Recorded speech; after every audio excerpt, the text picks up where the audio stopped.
welcome to Attacking Third, your favorite women's soccer show. I'm Sandra Herrera alongside McCall Zerboni, Satara Murray, ready to chat all kinds of Women's Champions League content. We got a bit of a preview for you because there's games coming up today. And we're going to chat a little bit about some finals because there's some College Cup congratulations that we have to hand out. We got to chat a little bit about World Sevens. We got a lot of good stuff here. So we want to thank everybody for joining us on A3, whether you're with us live on YouTube, watching on the Golazo Network, or just listening to us as a podcast. We're just happy that you're here. And let us know that you're here. If you're joining us live on YouTube, we see you in the chat. James Miller, good morning to you as well. Our producers every once in a while kind of pluck out some comments to let us react to. So we're happy to see everybody joining us this morning because it's a big one. How are you both doing today? Satara, it's been a little while since we got to see you on A3. How you feeling? Yeah, I'm good. I'm doing really good. Happy to be on and chatting all things women's soccer today. So yeah, I'm good. How about you, McCall? How you feeling? It's a great day to be great. It's my birthday week. So I'm feeling extra good. Happy birthday! Thank you. Let's get it in. I just love that the content continues. We lost a little bit at NWSL, but then we gain World Sevens, then we gain UWCL. We're just going to continue with this role. That is never enough. That is such Sag energy, girl. You're just like, it's my birthday week. You know what I mean? It's not going to be my birthday on said day. It's my birthday week. We're feeling it. The vibes are good. The vibes are good. Let's just hop to it. We've got some pretty big head-to-heads coming up with UEFA Women's Champions League. This is the penultimate round before heading into the final group matches of the league phase. It's really new era for this tournament. And it's provided what it wanted to provide. It's giving what it wanted to give. There's been some moments of chaos. There's been some high drama. I mean, we'll get into that right now with this team in particular. We have to talk about OL Lyonnes. Let's talk about Lyon because they are coming off of a pretty interesting November in Champions League. They had to come back from a 3 goals down against Juventus, but I think even with a result like that, we saw some of the body language after. Wendy Renard not happy with that Player of the Game award. You could see it on the face. This is a team that always wants more. They have set that standard. They have set the bar very, very high. Regardless of that, they've shown they're a team. When you're elite, you find a way. Even if you find yourself down 3 goals, you're just like, well, we're just behind. So we need to just figure some things out. They have shown that they are a dominant side through this league phase. So let's start there. Who have been truly the difference makers for Lyon? And as they go up against Man United in this match, McCall, who are you looking for to kind of be that star player for Lyon? I mean, first of all, they're so stacked. Their depth is crazy good. Even going up a roster like Manchester United, I think, they have way more players that you would consider more of a household name that, do big things on big stages. For me, I love what Chewinga's doing when she's coming and subbing in and just creating that firepower. I think she's going to be key to stay healthy and still keep getting minutes, whether she's starting or coming off the bench. I just think she adds a different element for them because when they're keeping an eye on Hegerberg and Diani and, Katoto and Diorme, then you also have this other dynamic to sub in and their heads are spinning just like, who do we really plug up? Because when we stop that person, another one there is to come after us. Yeah. How about you, Satara? This we're going to get into it a little bit when we kind of shed a little bit more light on United specifically, but Lyon's going to go up against a side that has kind of showed that they have an organized defense, that they can have a little bit of resiliency in their games. I mean, even with this last one dropping to a result to Wolfsburg 5-2, it's like they didn't have all the pieces there. So if you're Lyon, who's the player that you're going to look to try to maybe break through some of that kind of organized shape? For me, I like Germany a lot. I think, we speak about her enough. Obviously before we hopped on, we were talking about her not really being involved with, goal scoring or, or assisting. But I think just her presence in general, the speed, the strength, the ability to read the game, she's such a threat. I played against her internationally with Jamaica, and she was a handful for 90 minutes. So, I can only imagine what United's, defense is going to have to deal with for her time being out there. But for me, even if she's not involved with with scoring or even assisting, it's just her presence. I think knowing that she's out there alone can be a bit threatening. So I'll be looking to her for sure to kind of make an impact, and seeing how young she obviously is, and still, and she plays with such experience. I think I'll be looking for her to kind of make that immediate impact once they play. Yeah, I think that's a great shout. I mean, got off to a really hot start, right? That pulling off those goals in early matches, and maybe folks will look at last month and think that she kind of cooled off because of the score sheet or whatever. But I'm with you on Dumournet 100%. I think you can even just sort of see like how she drags defenders and how much attention she grabs, like especially like in that comeback game, in particular against Juve, like watching Bosch kind of like cut up on the wing and then cut these balls in. You could see folks defenders trying to hurdle around Dumournet, and it leaves, an opportunity for someone in Katoto, who I'm going to look for to kind of maybe step up a little bit in these moments. If Dumournet is the target, is the one who is, others are being tasked, to make sure that they don't lose their mark, then if you're Katoto, you have to eat. Like you have to embrace that and be like, where's the spaces for me to operate in and out of, and go ahead and capitalize that. And it's kind of a scary thought to think that like maybe this is just Lyon kind of like building up, or like kind of a slow burn, as they look ahead to really kind of those knockout rounds, or potentially quarterfinal, just because they are in such a good position on the league phase table. As far as what we want to see from other players, we got to talk a little bit about Lily Yohannes. She completed her second full 90-minute match for OL over the weekend. We're kind of starting to see her settle in the midfield a bit, McCall. So what does she bring specifically to this OL side that might be the difference maker for Champions League this year? I mean, in the case of Lily, especially with a player like Dumournet on your team, who requires so much attention and energy from their opponent, and so then Lily can be free underneath her and create and take risks and chances, because Lily is sophisticated enough, even though she's so young. She reads the game super well, so she can feel when a defender is tired, and she knows which side to attack. Say Dumournet just, ran a gambit on the right-hand side, tired out their left winger. Lily will pick up the ball, and she knows that's the space to now exploit, because they're, a little bit winded or just, got rocked. Like, she's actually that leveled in her head. Mm-hmm. So I think for her, and having a Heaps behind her who's very experienced, very stable, makes limited mistakes, willing to tackle and do the things that, let's be honest, Lily doesn't really want to do that yet. She doesn't want to get stuck in. She doesn't want to do that defensive part yet. She just wants to, flirt with the football out there. But that's what makes her unpredictable and fun, and that's why she can unlock a lot of defenses. Yeah. I think with how young she is, I mean, McCall, you nailed it. She still has that experience, in terms of, you would think she's a veteran player, but yeah, I think she has a really great supporting cast. And I mean, what better team to be on than Lyon to be able to go out there and do your thing kind of freely. And I'm excited that she's getting more minutes. I think, seeing how she was and how she is with the national team, we're hoping to see that kind of translate club-wise as well, and we're seeing it, and it's exciting. And I've obviously raved about Lily Yohannes, on here before, and I'm excited to see what her future looks like. I think she's an incredible player. She has the type of vision that you only really see in world-class type of talent. So I think she'll be another one to look out for against United. I mean, United has a pretty, a big game ahead of them, and I think at the end of the day, they can only go out there and do what they know how to do. But, Lyon, they have the experience, obviously that's why they won so many Champions Leagues. But I think hopefully we'll see Lily out there doing her thing that she's been doing before.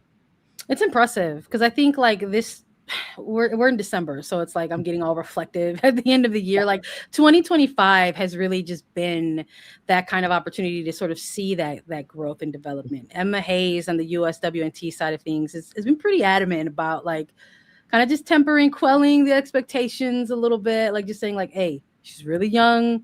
We know what she's about. Let's make sure that we're bringing her up and making sure we're getting the key points and establishing those principles and making sure that she's developing and making the move from Ajax to Lyon. I think was one of those like kind of question marks. It's like, okay, like you're moving to one of the most historic clubs in women's soccer.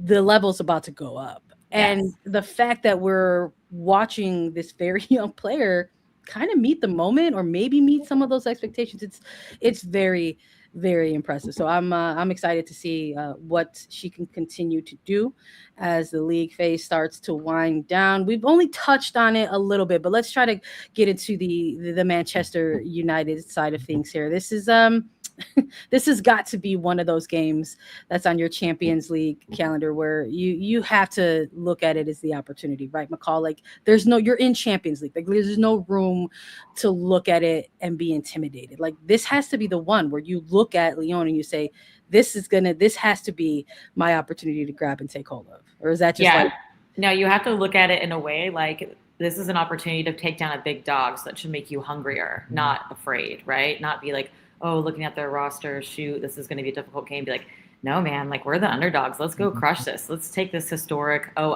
out of this with that stacked depth roster.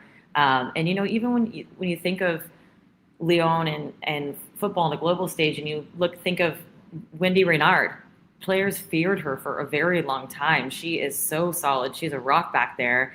But then you're like, this is my chance to, you know, have my way and my impression, you know, against a world-class player. And that's just the way that you have to look at it. But I mean, for me, what's going to be super important for United is they just need more urgency in their defending. I feel like they've lacked intensity in their defending. And when you're going against a side that has so much attacking firepower, with, you know, like a Di Mornay, which Di Mornay reminds me of like a Cascarino. She's just constantly causing havoc on that right-hand side, getting crosses off, getting shots.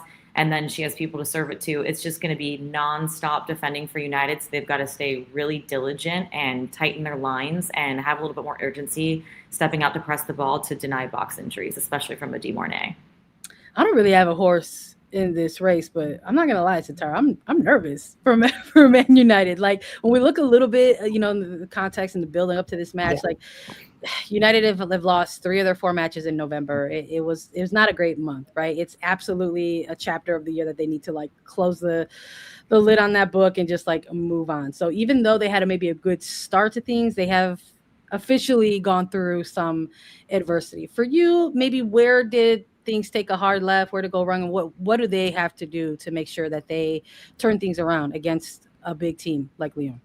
A couple of things. I think McCall is spot on with you don't kind of back down from this sort of game. And I think for United, knowing the players that are within their squad, they'll be up for it. Obviously, having a pretty rough November, you know, that's November. We're in December now. And I think with hopefully getting that win against West Ham this weekend gone, hopefully that gives them some confidence. But, you know, this is Champions League. This is European football. At the end of the day, you know, it's a guarantee that you're going to come up against some world-class team. And it's how you approach it. And knowing how United has kind of approached the season at the, you know, in the beginning of it, I hope that now kind of takes place coming into this game. You can't shy away from opportunities like this. I mean, you're playing against some of the best, if not the best players in the world in all of Europe. And so it's an opportunity for them. You know, something crazy can happen and they could take Lyon down. Anything can happen. It's Champions League at the end of the day. You know, for me, I think, you know, McCall is right. Keeping that defense, you know, locked and tight.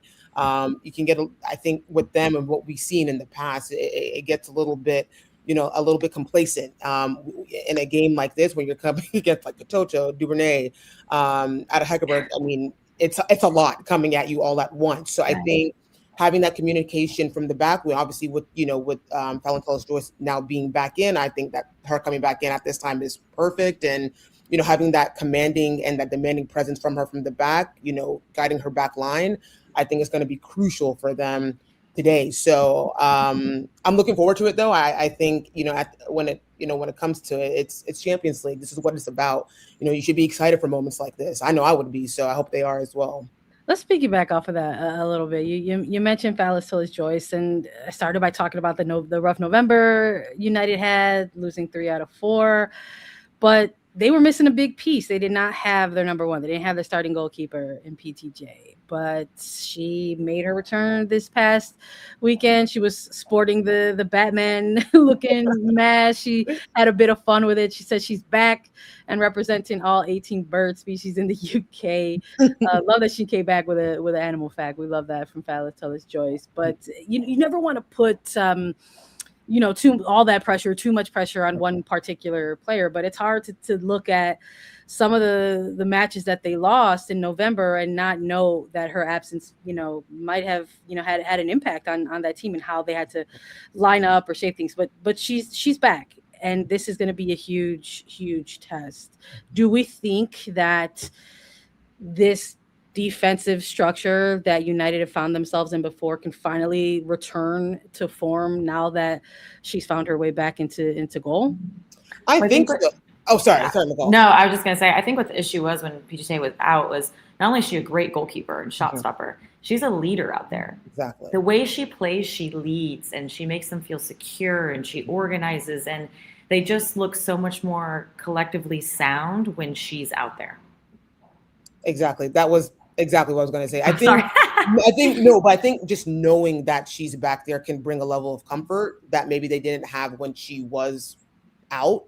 I know based off experience that I know when my number one is behind me, there is a little bit of confidence knowing that I have somebody that is behind me kind of commanding, what's in front of them. So I feel like this is maybe perhaps the missing, component to what they were missing, in all of November. But again, like you said, Sandra, you don't want to put all the pressure on her, but I think for PTJ, this is what she's about. I don't think she would mind this pressure, but she definitely was that missing element. And now that she's back in, I think the timing is perfect, and hopefully that will be, hopefully she'll be the difference maker in helping them get a decent result against Lyon.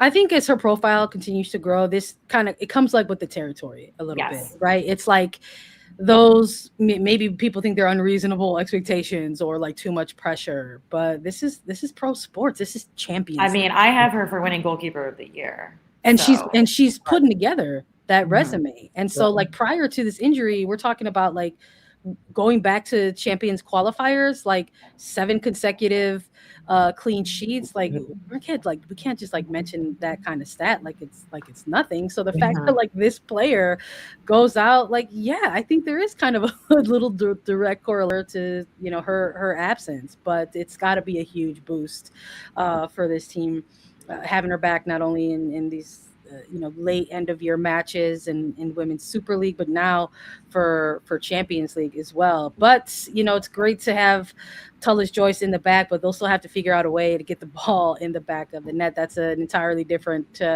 scenario altogether.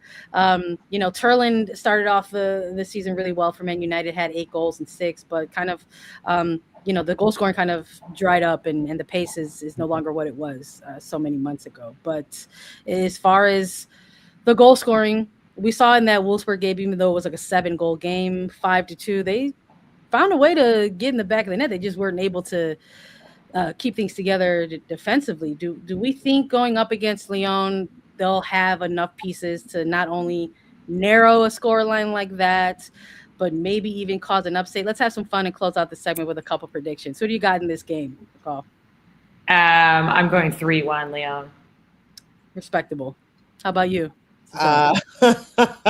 It's definitely Lyon. I think may win, even though I always love the English squads in Champions League. I'm gonna say 2-1 Lyon.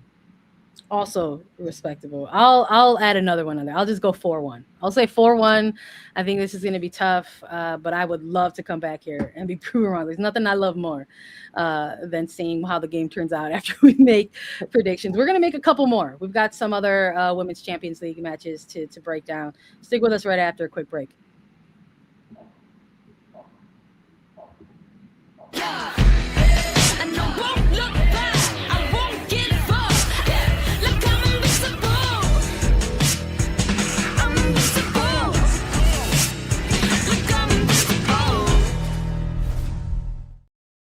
All right, welcome back to Attacking Third.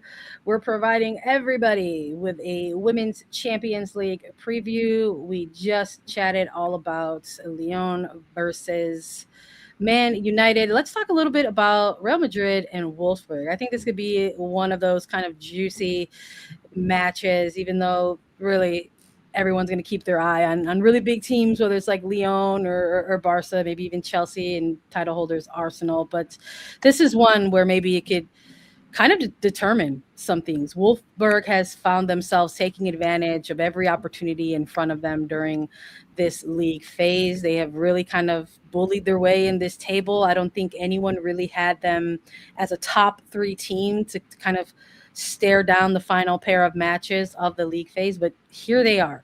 They are sitting in third on the league phase table, and they have really impressed throughout this tournament. Their only loss coming to Lyon, and then just maybe chatted about them a little bit because we refer to that 5-2 win over Manchester United. McCall, how do you see Wolfsburg approaching this game against Madrid?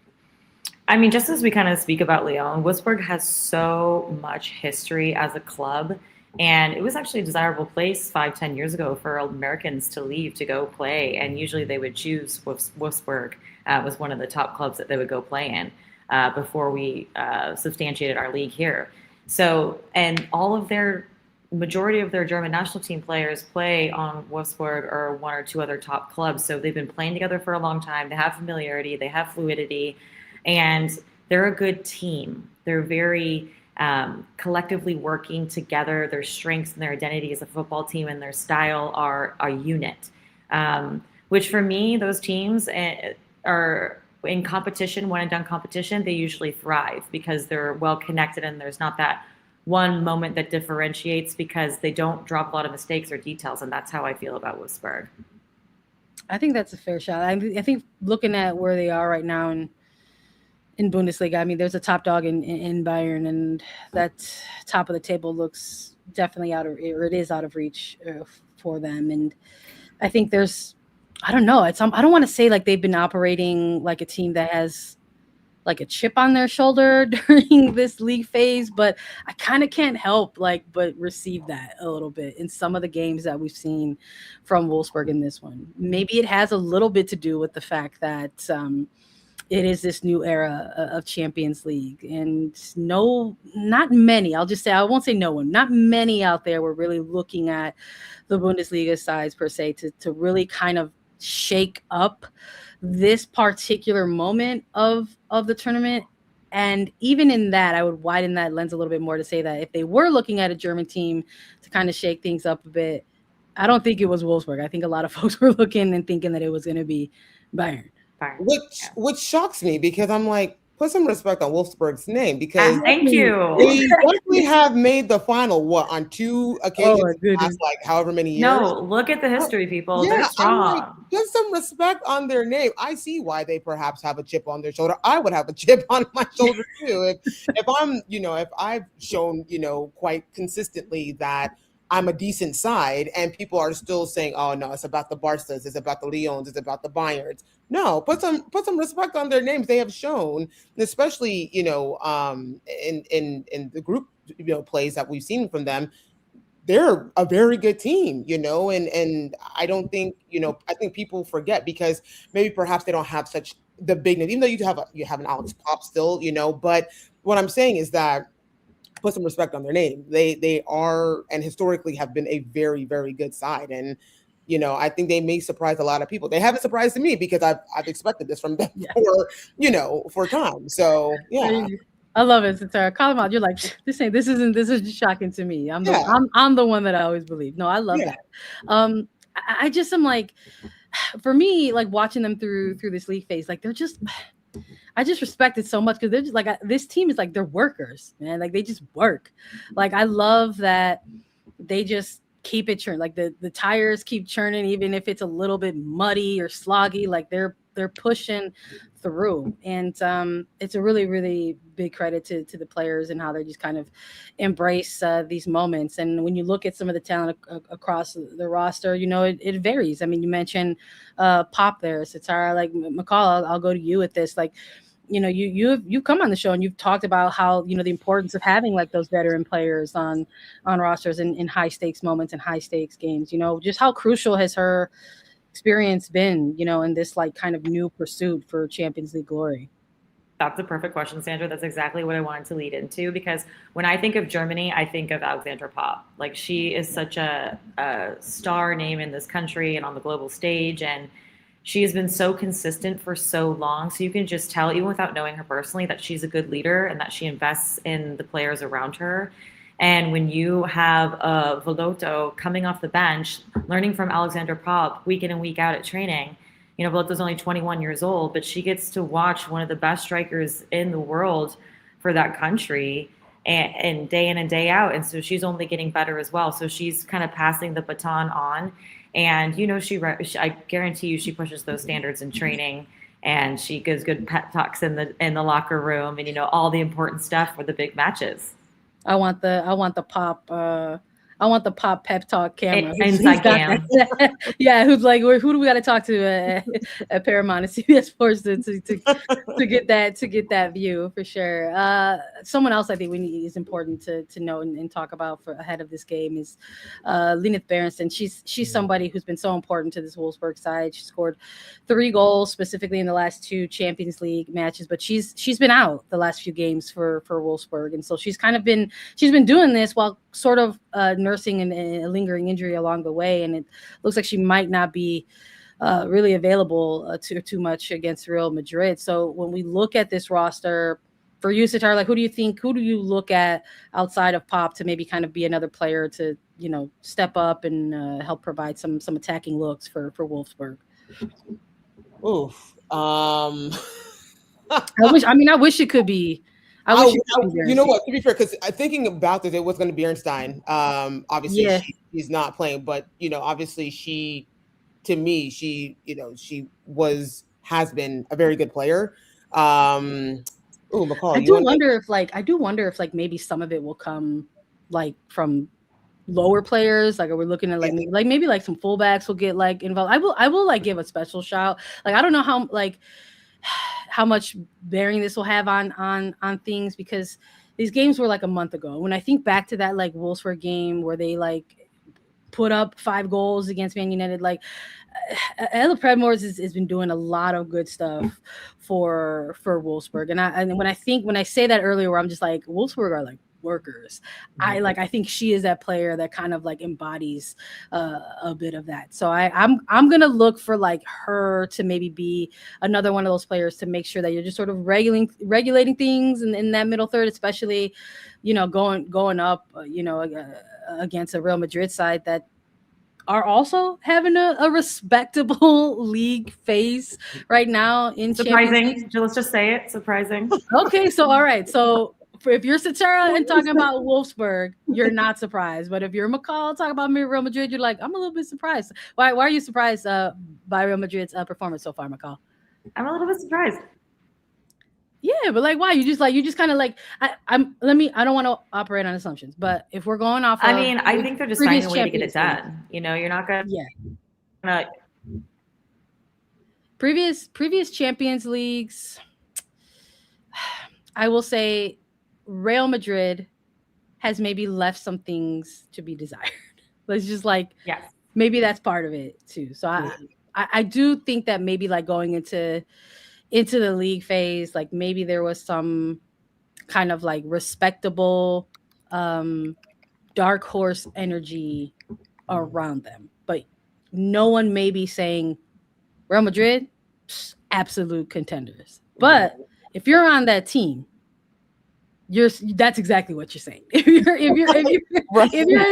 you're in that locker room, you're like, wait a minute, we're doing some things here. We're putting together a good campaign in Champions League. We got to shout out Caroline Weir. She has been the hero for Real Madrid. She has scored 4 in her last 4 games, but similar to Bernstein, she might miss this weekend's game because she's also nursing an injury. So that's a lot of goal scoring. That's like a huge piece to miss going up against this Wolfsburg side. Like, what else do we want to see from this Madrid team in order to kind of go up and make a maybe a little bit of a statement against a top three squad in Wolfsburg? What do they have to do?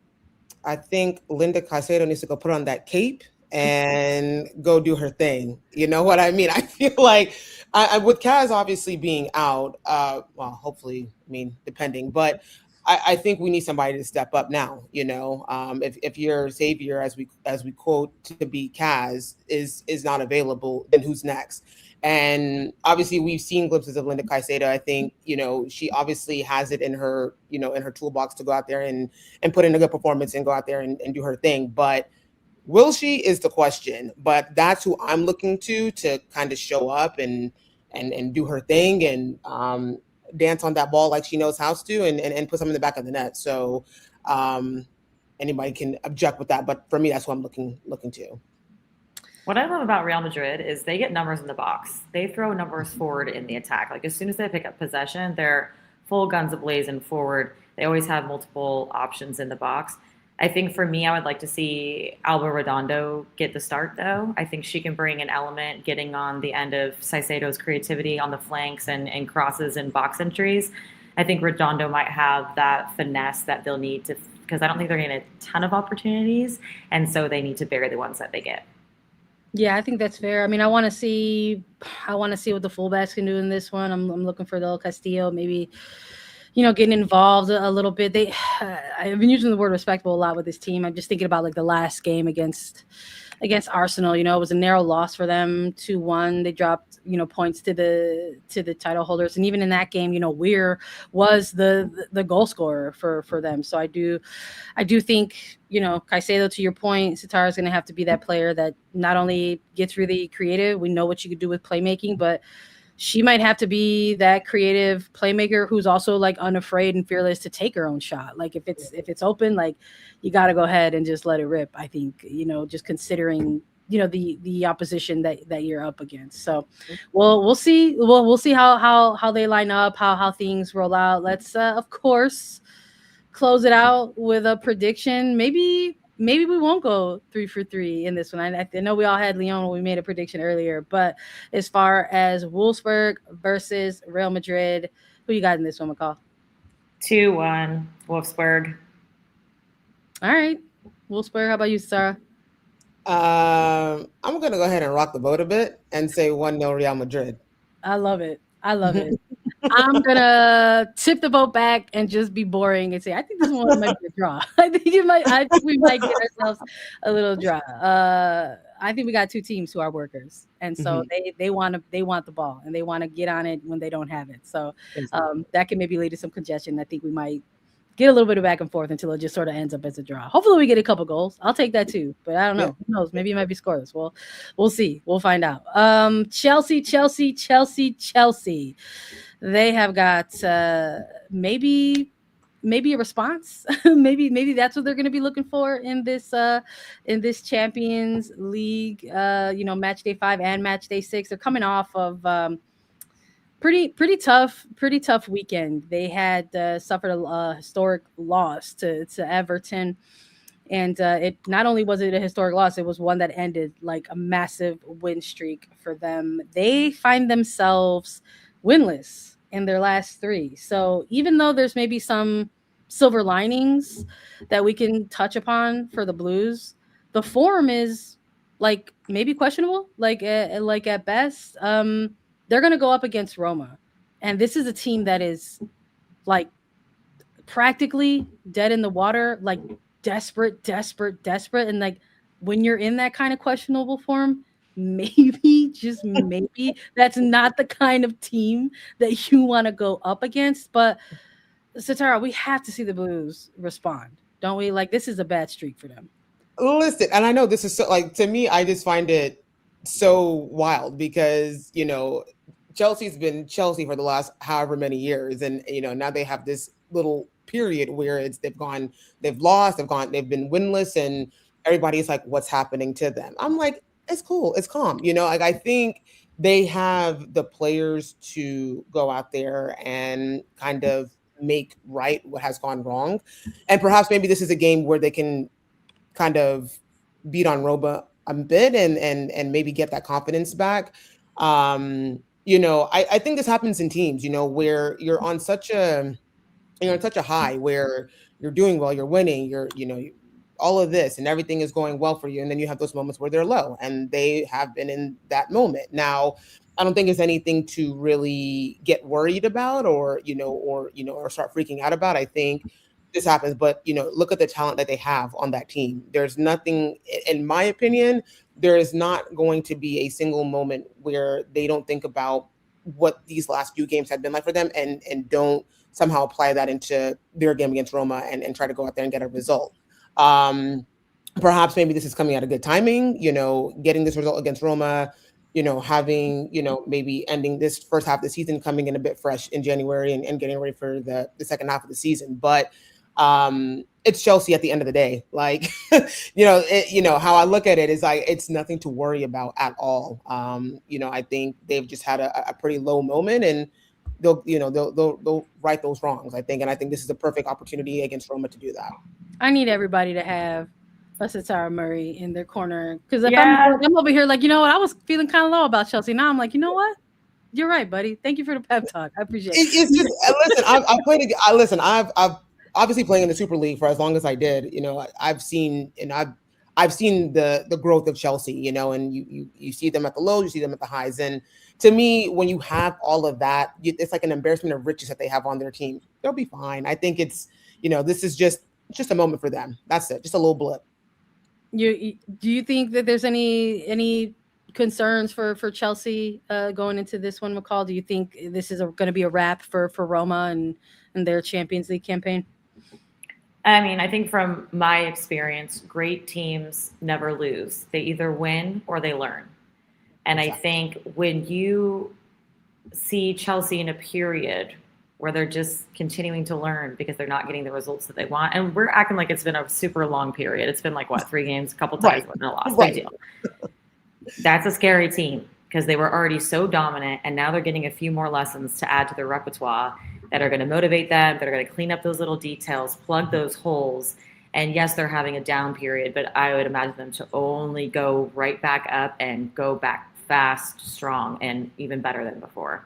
Exactly. I feel like everything's on paper for this to be like that bounce back game for Chelsea. So I think in that regard, there is a level of expectation, and with that maybe comes a little bit of pressure. So they got to deliver. And not so much just for their Champions League campaign, but for themselves, the mentals, soccer, spiritually, soccer, like all of that. So it's on paper for them, but you got to step on that pitch and execute and do it. Bon Pastor has to coach this team to a full 90-minute performance. And I mean, I think, a 1-0 victory, even, who knows if it turns into like a scoreless draw or like a 1-1 draw, like there's going to be room for criticism there, I think. So it's like, it has to be that bounce back game. But it has to be, I think, that kind of statement-y sort of performance for Chelsea. But I'm with you, McCall. Good teams find a way. Speaking of good teams, Barcelona, they have some things to figure out, but I think they're going to go ahead and do it. Bonmatí recently underwent successful surgery to repair broken fractured leg. She is going to be out for a very long time. It was reported that she's going to miss 5 months while she rehabs and recovers from her injury. But Barcelona already showing that they're going to go ahead and take care of things in her absence. I mean, when things like this happen in soccer, because injuries happen in professional sports, it is the other side of that is it's a crushing blow to the player, and you don't want that to happen to everyone. But the other side of that and the club side of things is it opens up windows of opportunities for others. So we're looking at things happening already for Barca. We see Sarah Jordi getting into the mix for Barcelona. Sheraton leave is going to also be a factor, maybe. So that's Liga F. When it comes to Champions League, we talk often about how it's a different beast for these young players who are getting a shot for Barcelona. How do we think they might fare as their first real kind of test in Champions League? Because this is, again, like similar to Roma, Benfica, a team in desperation mode. At the very least, is going to want to find themselves closing out the final games of the league phase with strong performances. But on paper, a team that you look at and say Barcelona should go out there and handle business, Bonmatí or not, because of the depth of the roster. So for these young players, if they get the opportunity, do we maybe expect this game to look a little different as they adjust maybe to some pressures of Champions League? Yeah, I mean, thankfully, Barcelona has a style of play that they will not waver from and that they've been playing for a long time, and they're all familiar with the system, and they will continue to play that even though they have lost Bonmatí. But what we'll see now, and it won't be quite a similar situation, but it's like when Setnor left Kansas City. Now there's this vacancy. So now it's an opportunity for other players to step up, like we saw, players on Utah when she left. But it's also that same player that's been living in her shadow and hasn't gotten a lot of opportunity, because if Bonmatí is healthy, you're not playing her. She's going to get the nod. She's going to get the choice. So the next person in line behind her hasn't gotten a lot of minutes, hasn't gotten a lot of experience, because she's always been the it girly. When you have the best player in the world on your team, they're always in for a selection. But then you have to look at yourself and realize, I'm never going to get selected. If she's healthy, she's the choice. And so now it's like, okay, here's my moment. I got to take it. Yeah, I think that, like, similar to Lyon, right? They're 1 and 2 for a reason in this league phase table.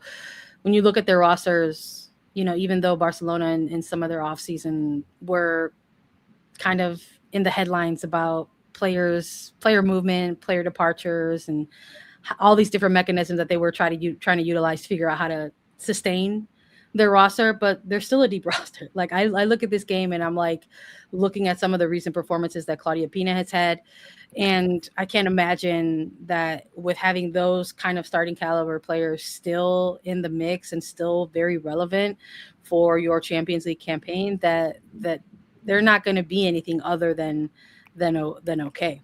But for Bonmatí being out for the next 5 months, of course, it always like brings up those questions for Barcelona in either Liga F or in Champions League. But I'm also curious a little bit about the Ballon d'Or conversation. If criteria is, if players are voted on or rated in criteria based upon the timeline from like August to July, like this is going to be a huge chunk of time that Bonmatí is unavailable for play. So I do wonder if like it opens up the door really elsewhere, like other clubs, other leagues, for their players to maybe capitalize on moments and have these kind of big performances. I know when we look at Champions League, it is that opportunity to see these players across leagues in Europe and across different clubs.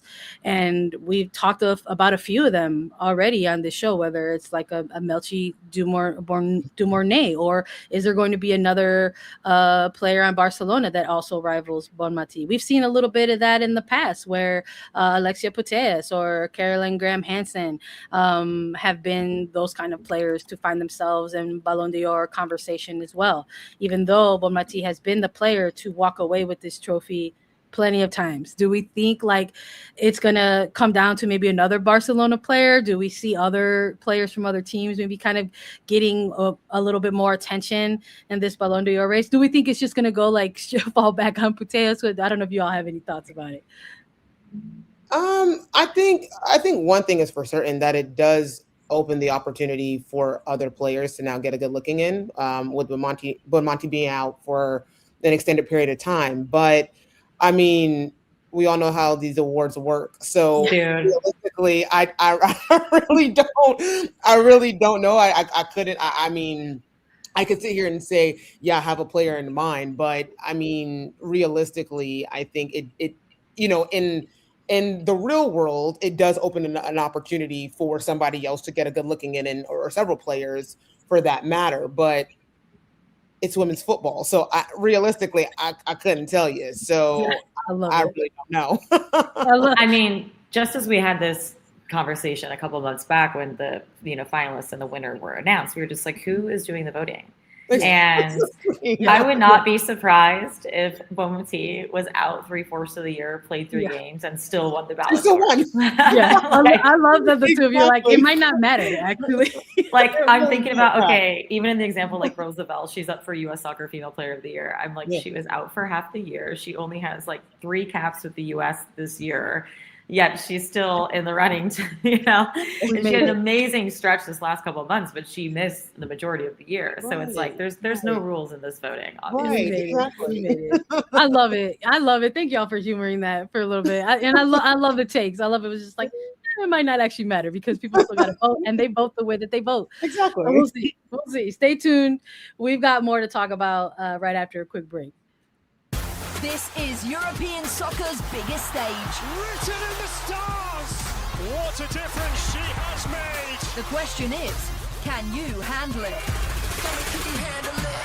The crowd here feels electric. Stream every match of the UEFA Women's Champions League on Paramount+. All right, welcome back to Attacking Third. We're going to close out the show here talking about finals because we got a couple of championships, couple titles, couple prize pots to talk about. We want to send congratulations to Florida State University, officially the NCAA Women's College Cup Final champions. They are NCAA champions for the 5th time. It is their 3rd title since 2021. And it came with some high drama. The game winner comes with just 3 minutes remaining in this match. A goal scored off of a corner set piece, some chaos in the box, ricocheted, and then the ball ends up in the back of the net. You see Stanford looking quite stunned just because of everything happening before that. Pretty much even 0-0 throughout. Shout out to FSU goalkeeper Kate O'Kane because she had 9 saves, huge performance in that championship game. I guess the question is FSU, Soccer Dynasty? You guys, 4 of my babies from my bumpy pitch team are on FSU, and they just won their championship last night. So anyone who was following TST this summer, our team made it to the final. A big reason was because of, and I'll list their names right now, who play on FSU, who I played with this summer: Taylor Suarez, Gianna Riley, Sophia Wynn, and Heather Gilchrist. We were all teammates this summer, and they're the greatest girls, really talented. And so I was super geeked last night to watch them win and get that. And, they honestly were some of our best players during this bumpy pitch tournament this last summer for TST, and they have a really bright future. So they're going to go far, and it was really nice to see them get the win last night. I love it. And correction, it was the wrong goalkeeper I stated. Rihanna Hudson was the goal scorer in FSU, and Kate O'Kane, the goalkeeper, having the big game in net for FSU. I think so. I love that they helped bumpy pitches in TST. We love to see it. And I love that those opportunities just kind of exist.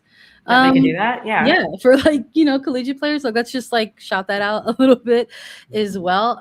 It obviously pays off when you get more of those experiences, even when you find yourself in these really kind of tough kind of high stakes games like this. It was a nail biter for sure. I think at points of the stretches of the games, I'm like, oh no, this might be going to the place that we don't want it to go, but it didn't get there. I think so. I pose a question about Dynasty ? I'm going to go ahead and say yes. I don't know if you feel any differently, Satara, but that's a lot of titles in the last. Because I'm obviously a North Carolina alum. So I got some beef with FSU, low key. No. But I'm over here let me make Satara say nice things about it. Right? I'm it's taking everything in me right now to say something nice, but I'm going to do it. Obviously, they're an incredible program. No, all jokes aside, they are an incredible program. They have been since I was, at UNC, and obviously getting 5 titles and since what was it, 2021, or it's or at least 3 since 2021. It's incredible. Like you gotta call out greatness when you see it. It's fantastic. You know, and I think, you know, FSU has historically always been a very, very good, you know, side, and, you know, a very good program. And, you know, shout out to them for sure for winning that title. And that's me saying anything nice about Florida State. I'm going to go rinse my mouth out. I'm proud of you. What a pro. What an analyst. Being a true pro. I love it. Congratulations one more time to FSU. Also, congratulations to Stanford. That is, the College Cup is thrilling. It's one of the toughest competitions in American women's soccer. So congratulations to both teams making it to that big dance at the end. But that might not be the end for some collegiate players. I want to talk a little bit about the NWSL Combine, because this is something that is coming up very soon. It's going to take place in December. It's going to welcome 60 players across the U18 and U23 levels. First of its kind. McCall, I want to go to you with this, because prior to an NWSL Combine, and prior to the most recent ratified CBA, there was the NWSL draft. That is no more. And a lot of the conversation around that was really good for player movement, free agency, players being able to have more of a say in their career. It was a lot of positives for the player side of things. And there was another part of the conversation that was like, what's that going to mean for clubs as they continue to kind of build out their rosters? What are the other methods or mechanisms that they're going to utilize to make sure that they have, one of the deepest teams in the league? And it kind of sort of feels like when the NWSL Combine was announced, that maybe it was this new mechanism that would exist to kind of maybe beat a little bit of that stock gap, for the club teams that might have maybe smaller scouting departments, and maybe get an opportunity to have access to some players in this NWSL Combine, to have those conversations with them, to do a little bit of scouting in a more unique kind of setting. What are maybe some of the question marks that you have around this event? What do you hope that we see from this NWSL Combine? Because for the folks out there who don't know, this isn't necessarily the first combine in a women's pro league. It's just the first in NWSL. Yep. So something very similar has been done before in the previously called WPS, Women's Professional Soccer. How they recruited players from college was they created a college combine. So you had to be invited, which is just true with this combine that's coming up as well. Had to be invited. There was a fee to enter. And there was an East Coast and a West Coast combine. So basically, if you either lived on the West Coast or your college was on the West Coast or East Coast, you would go to each one accordingly. And all the scouts of the head coaches of the teams coming up in the WPS went to these combines and watched the players and would just write down their name if they thought they were special. So basically, that's kind of what's happening now, except the big difference is there's literally 13-year-olds invited. So there's two of them. The youngest age group is you can be 13 years old and up, and then 18 and above is the other combine. So they have separated them, which I think is a good idea, but then they're also competing against other 13, 14, 15, 16-year-olds, which if they did come to the league, they'd be competing against 31, 32, 33-year-olds. So not really sure how they're going to gauge their talent. But I do think a combine is a good idea. It's opportunities for players that maybe didn't play a lot in college behind like a really good player, but they actually have a lot to show. Players that have been kind of stuck with a lack of opportunity, but now have an opportunity to go compete in 11v11 games and a combine and show what they can do. Satara, I want to sit here and ask you, like, what do we hope to see from the combine? But I don't know if I can really ask guys, because it's not like we can actually really see it. It's not this open event. It's not some I'm a product from the combine. It's not some televised thing, but you don't really know until you know. Can I ask a follow-up to that, McCall? You mentioned having to pay your way in to a combine. Do you remember what the cost was for the WPS combine? I think it was like a few $100s, but like when you're a college kid, it's like, wait a minute, how am I going to do this? Yeah. And in fact, I had gotten injured in the NCAA Final Four final game. And so the East Coast Combine was 2 weeks later than the West Coast one. So I actually had to fly to the East Coast and like pay my own hotel, pay my own flights, and my own entry into the East Coast Combine because I needed like 2 more weeks to heal before I could like go to the Combine. So it's just small things like that. But you know what? If you realize that it'll pay you back on the end, I'm sure these players are happy to do it, you know? So, Sarah, are there any other like big kind of question marks for you around something like an NWSL Combine? I mean, I think my biggest question mark is the U13 to U17. I mean, I think I guess it is a concern is, 13-year-olds, you do make an NWSL side, what that looks like. McCall, obviously, I don't know if you have experience in not playing with girls that are 13, 14, 15, but if so, what the heck does that actually look like? Because I can only imagine, I'm 32 and I can't imagine playing with somebody that is 19 years younger than me. I just don't, that dynamic will look so different. I feel like the team dynamic would be so different in the locker rooms, on the bus when you're traveling, all of those things. It just looks, it's different. So first and foremost, if you did experience that, what does that look like? And also, Sandra, to answer your question, I think that would be it. And kind of also like what McCall, you said about obviously the 13 to 17-year-olds, they're playing with each other, and then the 18 to 23 are a separate thing. So how do you gauge that talent and what does that look like? And, in the 13 to 17, how do you see them like really fitting in to an NWSL where the average ages on average are probably 25, 26? What does that look like? I think it's just to me, it's mind blowing, honestly. Yeah, no, it's definitely having a youth player on your team adds a different dynamic and wrinkle that you kind of have to gel with the locker room. And in fact, they can't be in our locker room if there's an under 18 locker room. So if you're under that age, you are isolated and separated in your own locker room apart from the rest of the team. And, team bonding is huge. As we know, chemistry is huge. And it's really hard to maintain that when you have a player who's kind of always on their own, and how do you, again, wrinkle them back into everything? How do you watch your mouth when you're talking like an adult and there's a kid in attendance, whatever it may be.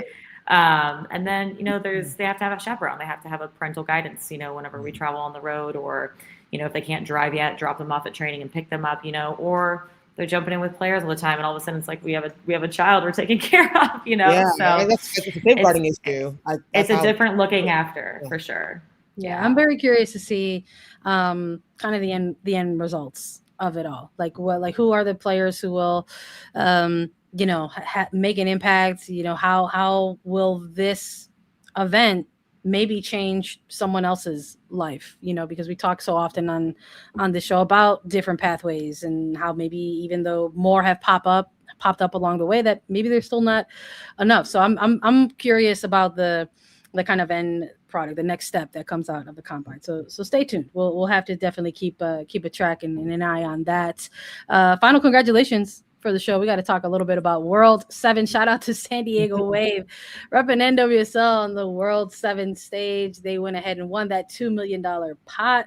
Gonna go ahead and split $1 million with the club, $1 million to the players.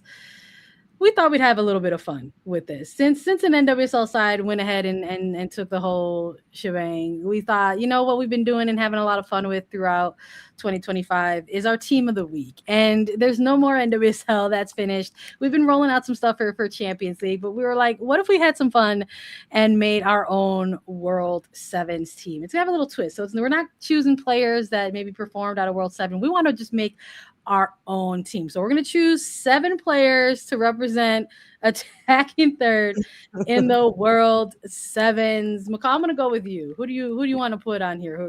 Are you luring anybody out of retirement? Who you got? Oh yeah, for sure. I'm just thinking about, I'm trying to put together like a team with all of its strengths, but I'm also just like, who are the best players that I've played with that I just like get on the pitch exactly. Or some that I haven't. First current player that I want to mention is Bia Zanerato. Because first of all, just everything she can do. But every time we talk to one of her teammates or interview one of her players, they're like, you should see this girl at training on Tuesdays in small sided 7v7. Like they say she's just like taking over everything. And it's like when they read off your name of what team you are and give out the bibs are like the colored jerseys that we wear for all the listeners. they said you're just praying that Via's on your team because that means you're most likely going to win. So Via for sure. Carly Lloyd for sure. Come on, bring it back, girl.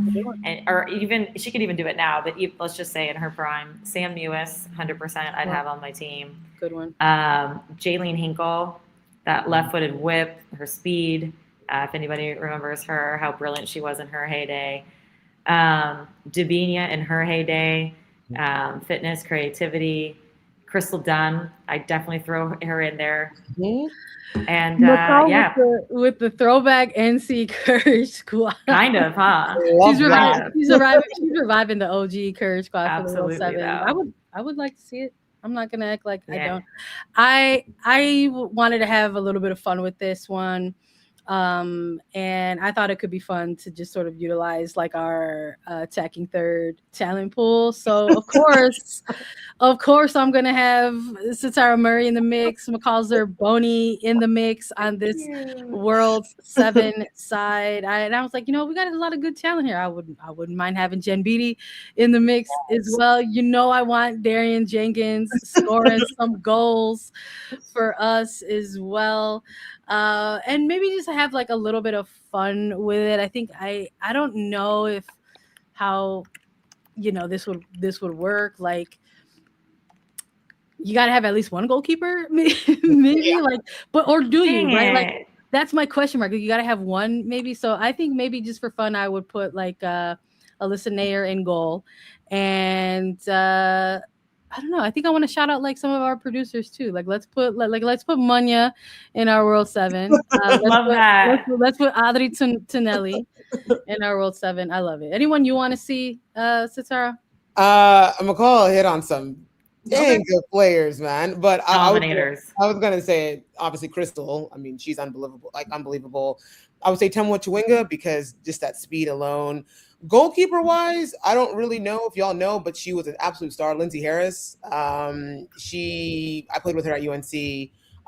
She's now won the TSC tournament back to back. Her feet are unbelievable. Like in the spring at UNC, we used to play futsal, and I mean, homegirl was out of this world. Her feet are just out. It's just, and they call her the Jedi because she's jumpy. Her feet are really good.